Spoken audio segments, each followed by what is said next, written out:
The knowledge of becoming a Force ghost was actually a lost practice to the Jedi Order for centuries until the maverick Jedi Master Qui Gon Jinn rediscovered the ability before his demise. So if the Jedi Order didn't possess the knowledge to become a Force ghost, then how did Qui-Gon come across this power? Well, at an unknown time prior to his physical death, Qui-Gon learned the means to retain an eternal consciousness, learning much from the Shaman of the Wills. This Shaman of the Wills taught Qui-Gon that the path to retaining one's consciousness after death required absolute selflessness. The Shaman of the Wills traces its origins back to the earliest drafts of Star Wars Episode 4 A New Hope, which George Lucas stated it was a story told in the Journal of the Wills, a record of galactic knowledge. The Shaman of the Wills was first specifically mentioned in a screenplay for Star Wars Episode 3 Revenge of the Sith, in a now deleted scene that featured a spirit of Qui-Gon Jinn communicating with Yoda. Since Qui-Gon's training with the Wills remained incomplete by his death in 32 BBY, his body did not vanish as did the corpses of other Jedi. In effect, Qui-Gon was only capable of communicating through his voice, lacking the ability to manifest as a spirit. In the scene, which was never completed, Qui-Gon stated that eternal consciousness had been accomplished by the Shaman of the Wills.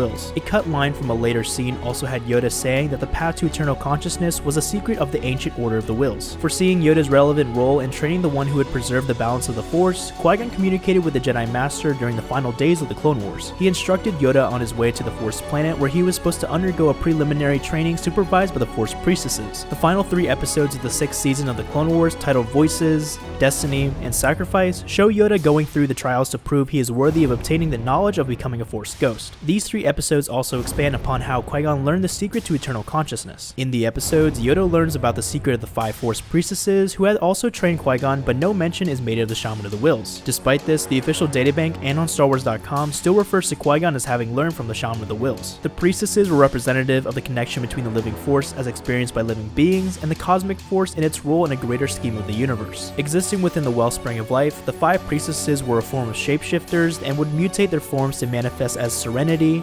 joy, anger, confusion, and sadness. With Yoda's suitability proven, Qui-Gon promised to conduct his training onward. Yoda himself passed on the knowledge to Obi-Wan and taught him to communicate with Qui-Gon, as he mentioned at the end of Revenge of the Sith. In 4 ABY, Anakin Skywalker, the Chosen One, who had once fallen to the dark side and declared himself as Darth Vader, was redeemed and his spirit soon joined those of Yoda and Kenobi before appearing to his son Luke on Endor.